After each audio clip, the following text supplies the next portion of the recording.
Hello everyone, it's Refresh, and this Sunday, April 21st, I went to the Dominaria Prerelease. It is the second pre-release I attended this weekend, and I would like to share with you a little bit about how it went.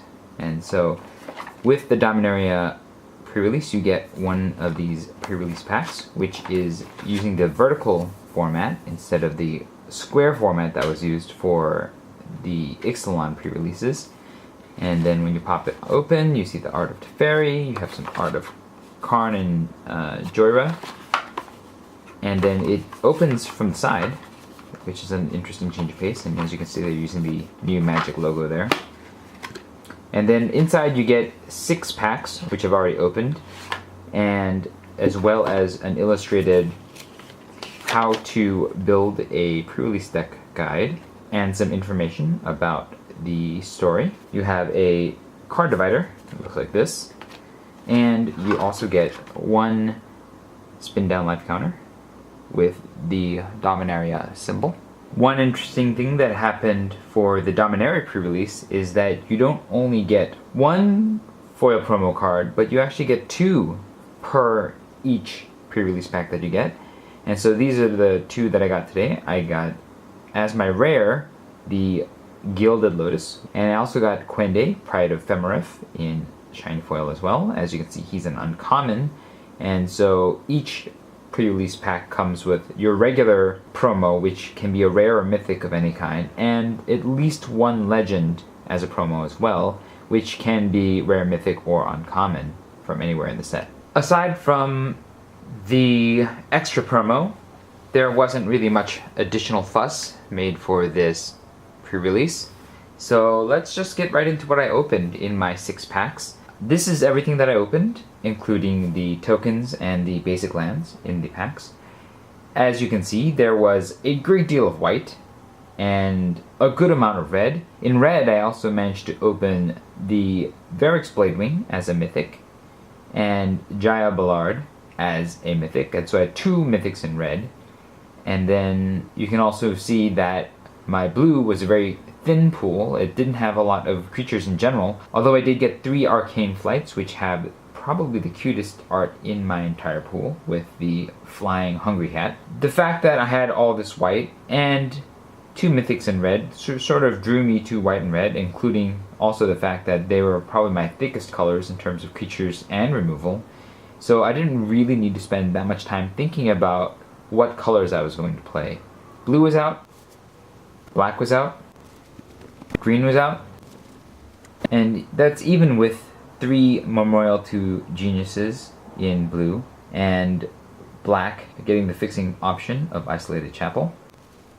I opted not to splash for Halar the Fire Fletcher because just looking at my pool, it seemed like I was going to be a more aggressive deck, and I didn't want to try to splash to hit Halar on turn 3. And then Tachova was just straight up not my colors. So this is the deck that I ended up building. As you can see, there is no Jaya Ballard, nor is there a Gilded Lotus in here. I realized that what I really had going for me was a lot of low drops, and so I could just make a deck that is very low to the ground and that can get very aggressive and get in there and hopefully win the game before my opponent gets to play anything good. However, should the board stall, I do have plenty of cards at the top end that can probably get at those last points of damage, as well as the Pegasus Coursers, which can give all of my low drops flying. And so the hope is that as the ground stalls, I'll take to the air with the Pegasus Coursers, or the Aven Sentry, the Varric's Bladewing, or the Sarah Angel, and finally get there for the win. And I have lots of removal in the form of Shivan Fire, Goblin Barrage, 2 Gideon's Reproaches to help get there, as well as the Jousting Lance to help make all of my small guys that much more of a threat. And then a few other tricks like charges, so that if I go wide, I have the capacity to just end the game by pumping everybody, or at least making combat very bad for my opponent, as well as an Adamant Will for a trick / final points of damage. And I thought that the deck worked pretty well. I also had 9 planes and 7 swamps in here, so 24 spells, since my curve was very, very low, and 16 lands, and that made up my basic 40.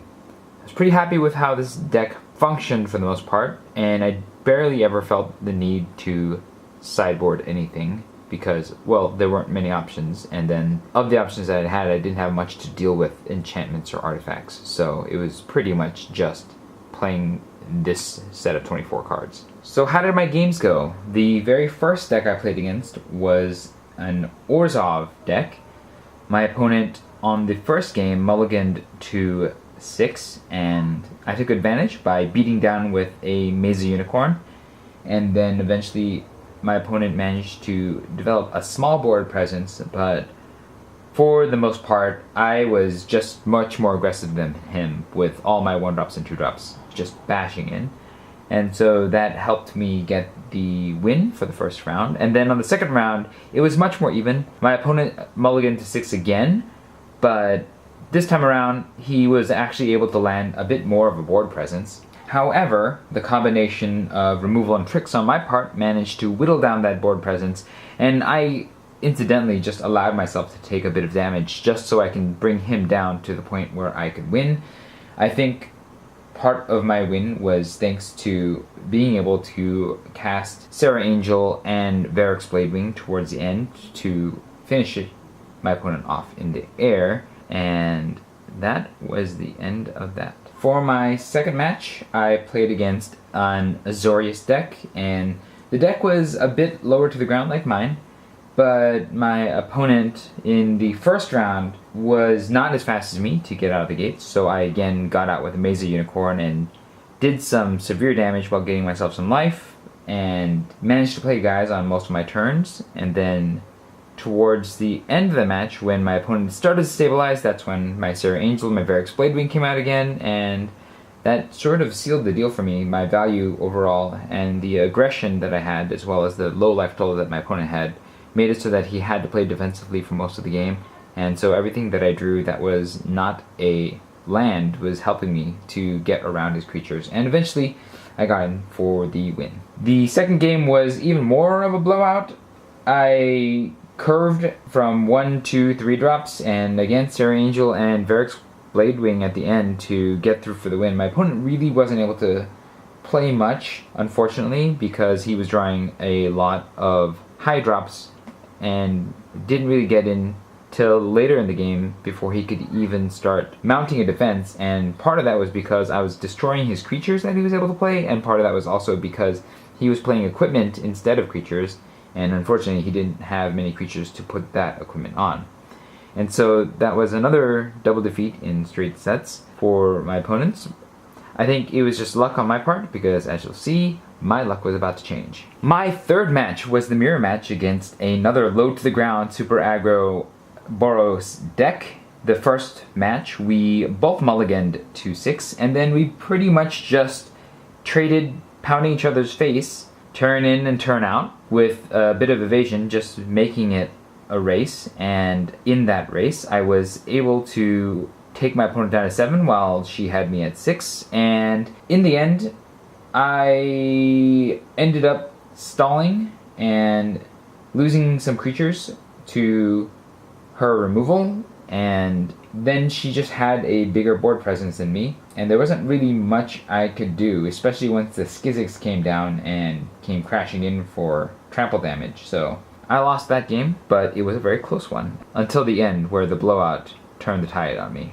In the second game, I mulliganed to 5 and my opponent to 6, and I managed to keep a curve while my opponent was playing, had larger cards in our hands, and so I was able to start getting in for damage a little bit earlier than my opponent, and then my opponent did manage to play some more dangerous threats, but by that point I had a slightly quicker board presence, and my opponent was on the back foot in terms of life, and so I just kept playing aggressively, and I kept drawing cards that got me there, despite the fact that I had a card disadvantage, and got in for the win. The final game that I played against my opponent was a backbreaker. The first hand that I drew was red lands and all white spells, and I thought that I could do better than that, so I went to 6, and then that was no lands, and then 5 was also no lands.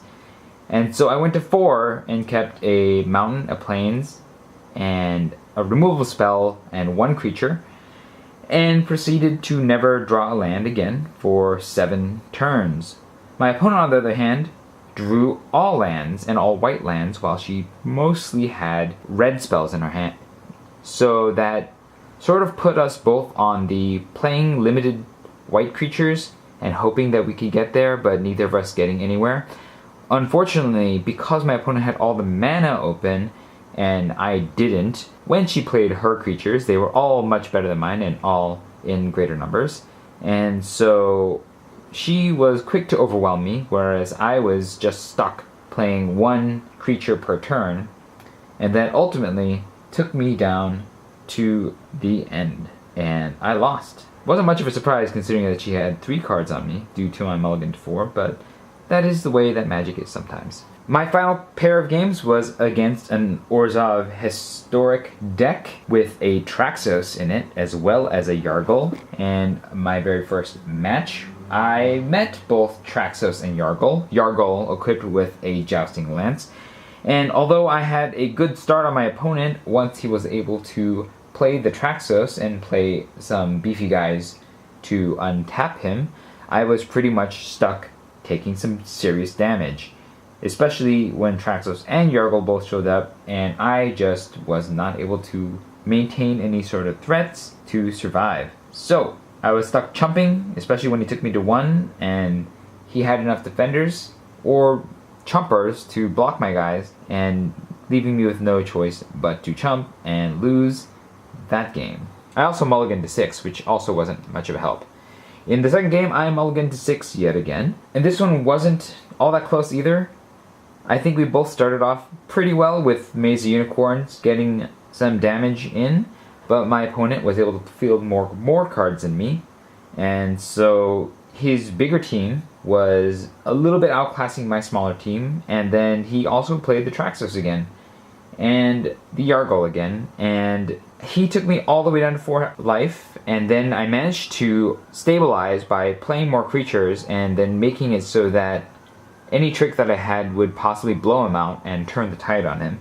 And so he stopped attacking for a bit until he drew Urza's Ruinous Blast, which killed my entire board and then half of his board, but he got to keep Traxos and Yargle.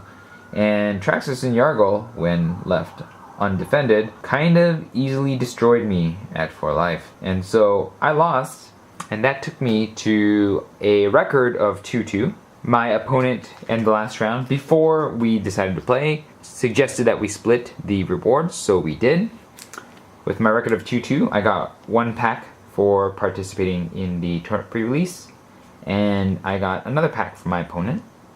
And so I ended up with 2 packs at the end of the pre-release. I found this set to be quite fun. I enjoyed the themes and the callbacks to Magic of years past in the cards. The gameplay in sealed was pretty fun.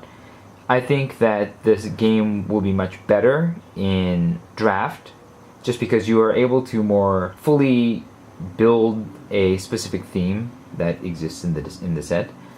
But overall, I had a good time. I do wish that there was something a little bit more than just the additional promo for the Return to Dominaria, but as it was, the set was pretty good, and the overall experience of playing the games was enjoyable, and so I thought this was a fairly successful pre-release, and I enjoyed my 2 experiences playing. If you enjoyed this video, hit the like button. If you'd like to see more such videos, hit subscribe. I would love to hear your stories about your pre-release experiences for Dominaria, so let me know what happened with you in the comments below, and thanks for watching. This was Refresh, and I will see you next time.